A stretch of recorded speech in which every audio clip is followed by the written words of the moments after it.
তৈরি হচ্ছে মজাদার এক খাবার। তবে এই খাবার যতটা না জনপ্রিয় তার থেকেও বেশি বিখ্যাত এই খাবার তৈরির কারিগর। কারণ রাঁধুনির আছে এক জাদুকরী ক্ষমতা।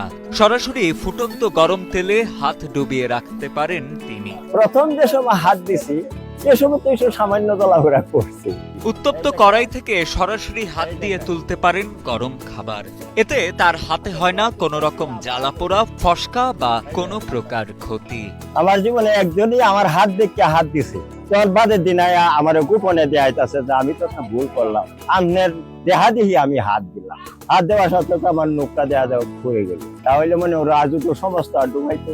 যেখানে সুস্থ স্বাভাবিক একজন মানুষ গরম তেলে হাত দেওয়ার সাথে সাথেই পুড়ে যায় হাত, সেখানে বছরের পর বছর ফুটন্ত তেলে হাত ডুবিয়ে হাসতে হাসতেই দুঃসাহসিক এই কাজ করে যাচ্ছেন কিশোরগঞ্জের পাকুন্দিয়া উপজেলার তারাকান্দি এলাকার বাসিন্দা লিয়াকত আলী। দীর্ঘ 40 বছর ধরে ডালপুরি, পেঁয়াজু, সিঙ্গারা সহ নানা ধরনের মুখরোচক খাবার বিক্রি করলেও একদিন হঠাৎ হাত দিয়ে বসেন গরম তেলে। প্রথমে কিছুটা সমস্যা হলেও পরবর্তীতে বিষয়টিকে ধীরে ধীরে রপ্ত করে ফেলেন তিনি।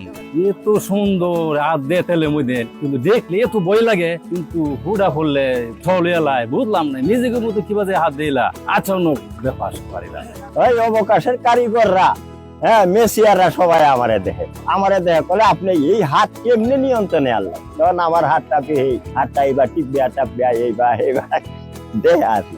শুধু মুখরোচক খাবার খেতেই নয়, লিয়াকত আলীর ফুটন্ত তেলে হাত দিয়ে পেঁয়াজু ভাজার দৃশ্য দেখতে তার দোকানে জড়ো হন অনেকে। তার এই অভিনব ক্ষমতা দেখে কেউ হন হতভম্ব, কেউ হতবাক। কালকেও এমন সময় এসিলেন সাবেন বয়ে রয়েছে, কিছু ডাইল বড়া খাইলো, খাই আরে আমার একটা প্রশংসা করলো, চাচা আমরা চাকরি জীবনে এরম শুনছেও না আর এরম দেখছেও না। জানা যায় অভাবের সংসারের হাল ধরতে 40 বছর আগে তারাকান্দি মধ্যবাজারে একচালা ঘরে ভাজা পোড়ার দোকান শুরু করেন লিয়াকত। খাবার তৈরিতে তার হাতের যশ 8-10 জন ব্যবসায়ী থেকে তাকে করেছে কিছুটা আলাদা। পাশাপাশি গরম তেলে হাত দেওয়ার ক্ষমতা তাকে তুলেছে জনপ্রিয়তার তুঙ্গে। উনি যেভাবে গরম তেলে হাতটা মারে, এইভাবে যদি আমরা কেউ দেওয়ার চেষ্টা করি তো সাথে সাথে মার্ডার। তো যাই হোক, অনেকেই ভাবে এটা জাদু মন্ত্র এমন কিছু, এটা সব সম্পূর্ণ ভুল ধারণা।